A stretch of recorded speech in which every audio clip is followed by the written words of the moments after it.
Today is Sunday, the 29th of March. Today, this morning, as usual, we are gathering here to do this morning chanting, to show our respect and homage to the Buddha for his kindness and compassion. So today I thought that I will read as well as explain on the triple gem so that our novice will get a little bit more understanding what triple gem is about. So triple gem, that is Buddha, Dhamma and the Sangha. It's called a triple gem.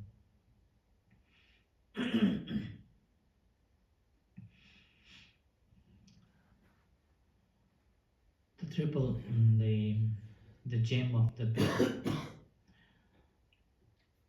So a Buddhist takes a refuge in three gems to guide his noble conduct. It is known as Saranagamana. Saranagamana in Pali. It means going to or appreciating or approaching the three greatest gems to have a right path and a right conduct for Nibbana. The word sarana means refuge and also protection against harm and danger. By paying homage and respect to omniscient Buddha, one knows he is the greatest teacher who shows the correct way to happiness, welfare and liberation.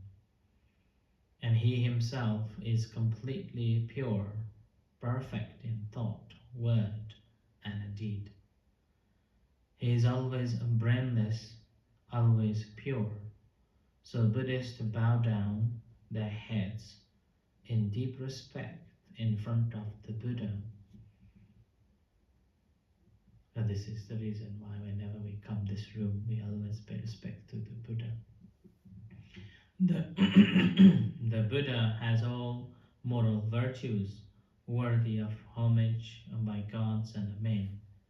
He is a perfect and well-knowing unique human being.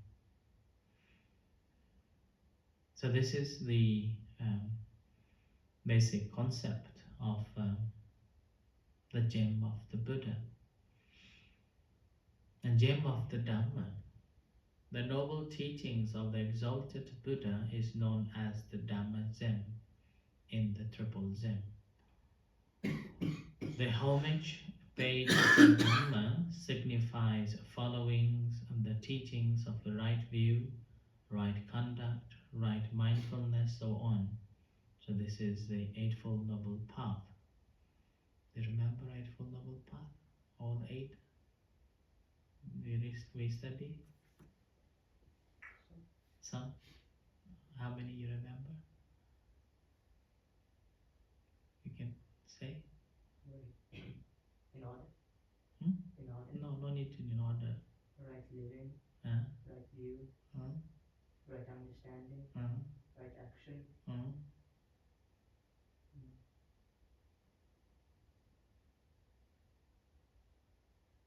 50%, okay. It's still good. So if we put it in order, right understanding comes. Right understanding, right thought, right speech, right action, right livelihood, right effort, right mindfulness, and right concentration. So the all comes. If you remember, I was telling about if we have a right understanding about things, we will think right. When our thinking is right, we speak right. When our speaking is right, we also act right. With speaking and action becomes right, then our living also right. So right livelihood. Yeah, and then whatever we do for the right effort. So that's the right effort. We'll be doing things for the wholesome. And then our mindfulness, whatever we do, we become mindful of the action. That's the right mindfulness. And our concentration, we will be concentrating on the act. So that's the Eightfold Noble Path. The homage paid to Dhamma signifies following the teachings for right Eightfold Noble Path for the sake of a noblest peace and purity.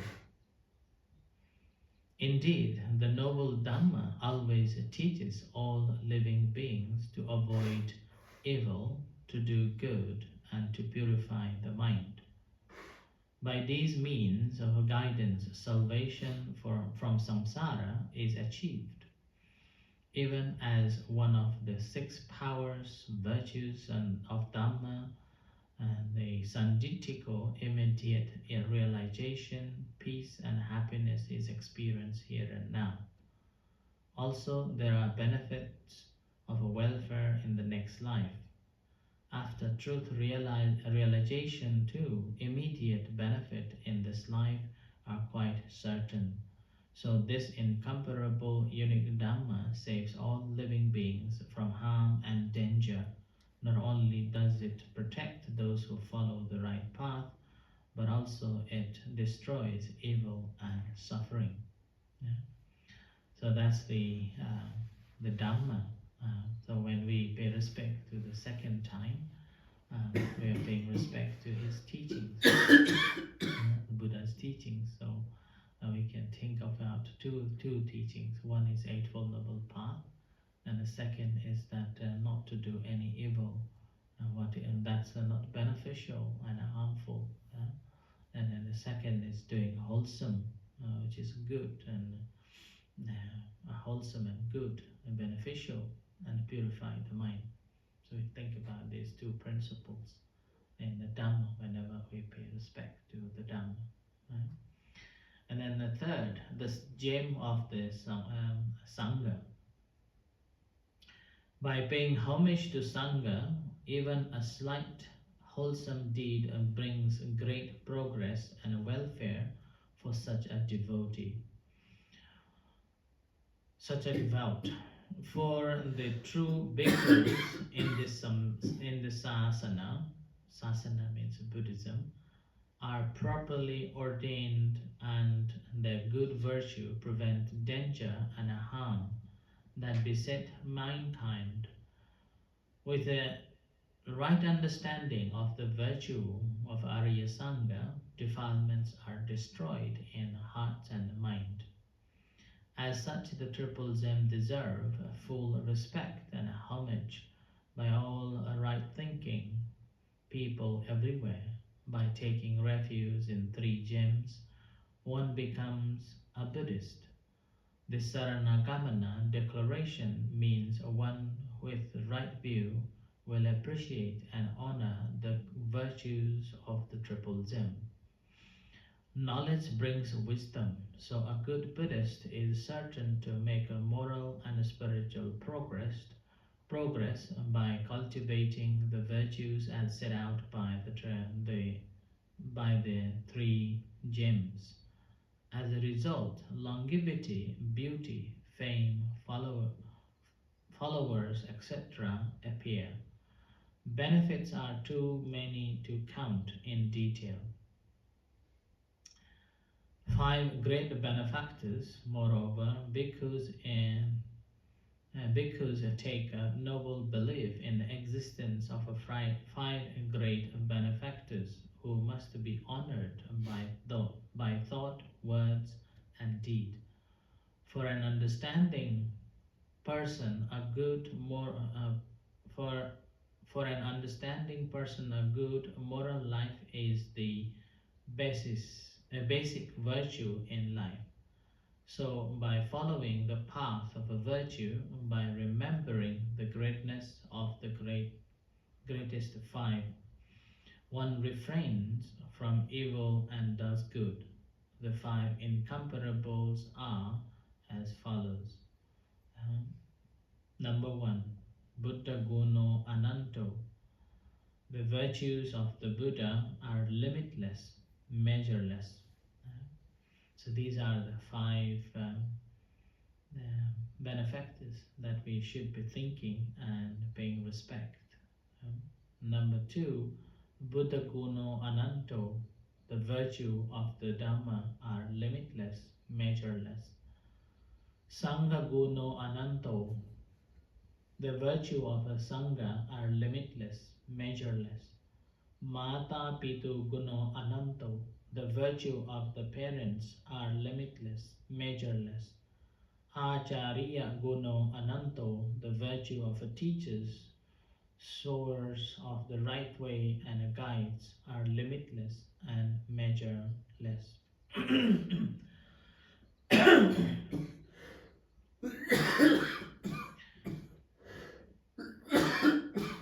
So, as a person, we have to have a refuge on somebody or someone, conventionally and ultimately.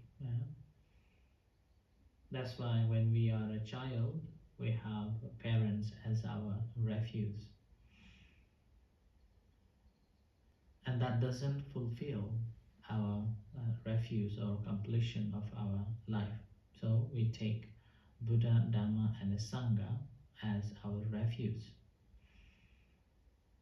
And Buddha, Dhamma, Sangha, and then after that, the teachers, we take a refuge so that we will get the knowledge and know how to live our life properly. And why Buddha's virtues are limitless and measureless? It's simply because the Buddha,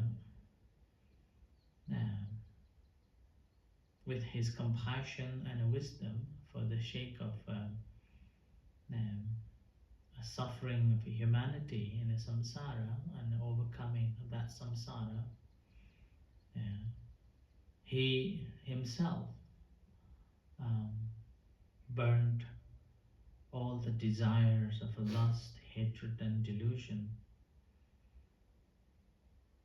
He taught how to overcome this greed, hatred, and ignorance that is the main root cause of problems that we all face. So if we follow his guidance, his footsteps, then we will be able to liberate ourselves too. And his parami performance, or perfections that the Buddha had performed is so great.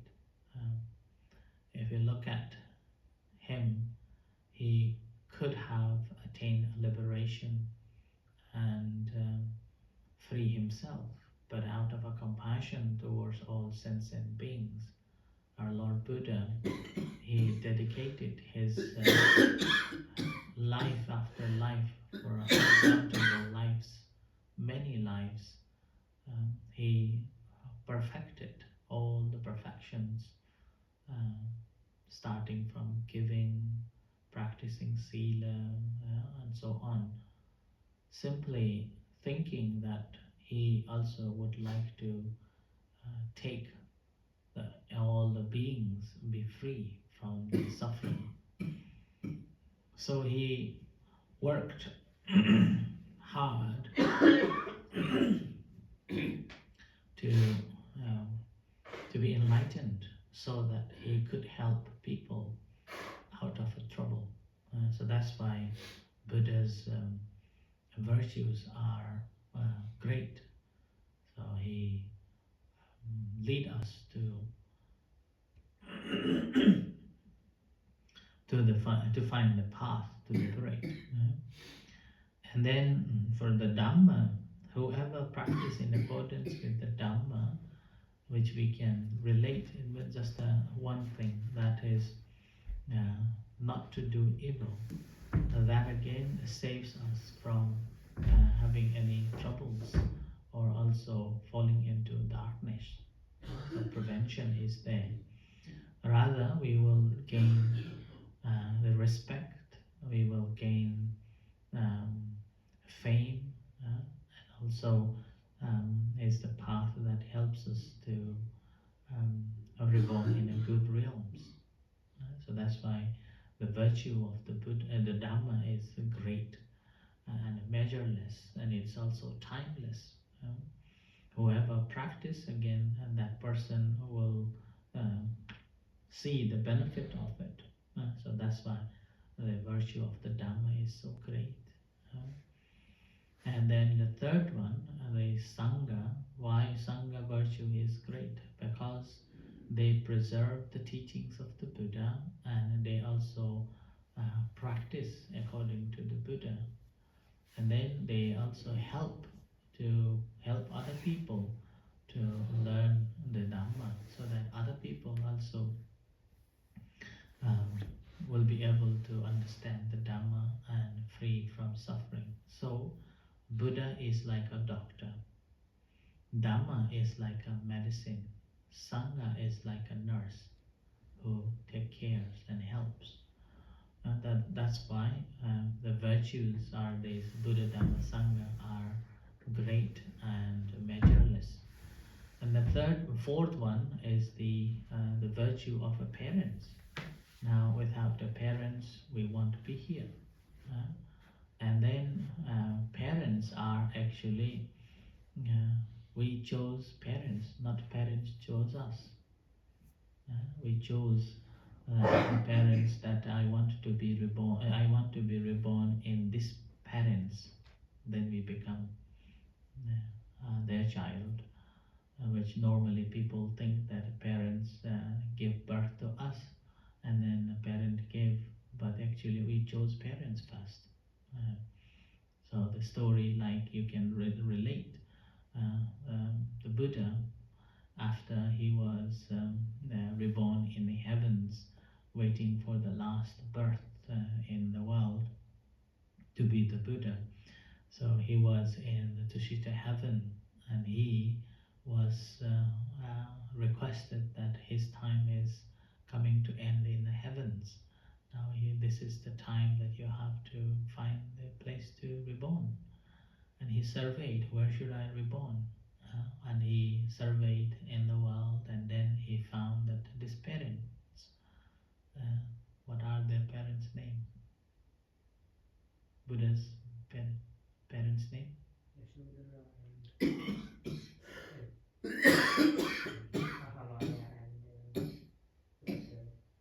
Sudodana, yeah. Mahamaya and Sudodana. So he chose that this Mahamaya and Sudodana is a perfect a couple and a perfect parents to be. So then on a fine day, so the Buddha entered Mahamaya's womb. So that's how he is. There was a conception, and then after 10 months he was born. So that's similarly, we also choose based on what karma we have, based on punya, what punya we have accumulated, and then similarly, what punya and karma that matches with the parents.